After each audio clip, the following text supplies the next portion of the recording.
porte-parole du groupe UDI ne nous ayant pas rejoints, je passe la parole au dernier orateur pour le groupe radical, républicain, démocrate et progressiste.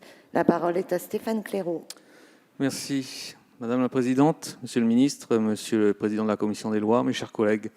Notre débat aujourd'hui porte sur la mission Immigration, Asile et Intégration qui dispose pour l'année 2016 d'une enveloppe globale en augmentation, se chiffrant à 704 millions en autorisations d'engagement, soit une hausse de 7,5% par rapport à l'année 2015, et de 703 millions en crédits de paiement, soit une hausse de 5,5%. Le programme 303, Immigration et Asile, est celui qui connaît la plus grande augmentation, soit plus de 49,5 millions d'euros environ, en autorisation d'engagement afin de faire face à l'afflux des demandeurs d'asile en France.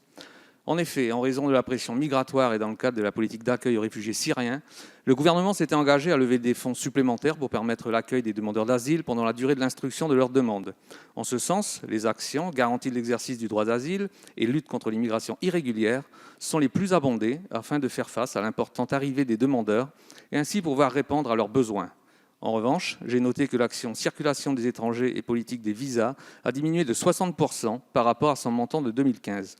Le montant 104, intégration et accès à la nationalité française, connaît quant à lui une augmentation de 12 millions d'euros en autorisation d'engagement, représentant une augmentation de 21% par rapport à 2015, à relativiser cependant face à la baisse de 3% que cette action avait connue en 2014 et 2015, d'autant plus qu'il est créé une nouvelle action, accompagnement du traitement des foyers de travailleurs migrants, d'un montant de 9 millions d'euros. Or, je tiens à rappeler notre attachement à la mise en œuvre d'une politique de l'asile efficace et respectueuse de nos obligations et de notre pacte républicain, conformément aux dispositions que nous avons votées en juillet dernier à l'occasion de la réforme du droit d'asile. Si l'exercice d'aujourd'hui repose par nature sur des chiffres et des données statistiques, nous devons garder en mémoire que, derrière ces dossiers, se joue le destin d'hommes et de femmes contraints de s'exiler en quête de sécurité et d'une vie meilleure. Dans un contexte budgétaire contraint lui aussi, il est de notre responsabilité de députés de rappeler les principes qui fondent notre République et de réaffirmer notre attachement aux valeurs de solidarité, d'humanisme et notre volonté de justement apprécier les risques encourus par le demandeur d'asile dans son pays d'origine. L'augmentation du budget de la mission Asile, Intégration, Immigration répond à ce besoin que nous avions à de nombreuses reprises relevé par rapport à la longueur des procédures. La réduction des délais de traitement des demandes a pour but de permettre à terme de rendre plus efficaces les demandes et ainsi avoir des effets positifs sur le budget. Dans cette perspective, nous devons souligner le renforcement du budget de l'OFPRA, chargé de traiter les demandes d'asile. Si son budget est fixé à 47,4 millions d'euros, soit une augmentation limitée, il est à noter que l'OFPRA avait connu une augmentation de son budget très importante entre 2014 et 2015. Espérons que ces efforts permettent à l'OFPRA d'atteindre l'objectif de 90 jours de délai de traitement en 2017, prévu par le projet de loi de juillet 2015. Il est également essentiel d'assurer aux demandeurs d'asile un hébergement et un accompagnement adaptés. Le projet de loi de finances pour 2015 prévoit d'allouer 236,4 millions d'euros pour 2016, soit une augmentation de 16 millions par rapport à 2015, permettant la création de plus de 4000 places en CADA.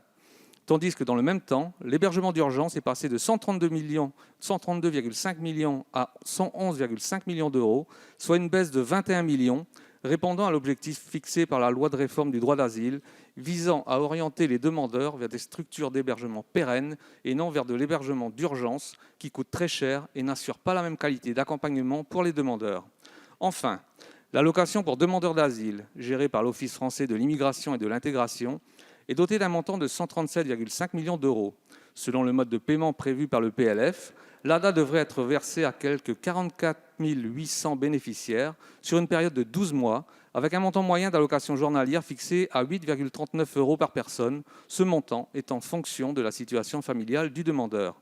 Monsieur le ministre, nous notons les efforts consentis pour permettre l'augmentation de ce budget. Nous espérons que ce montant global demeurera suffisant pour permettre l'accueil de l'ensemble des demandeurs d'asile, rendre efficaces et applicables les objectifs mis en place par la réforme de l'asile et permettre de répondre aux engagements de la France en matière d'accueil.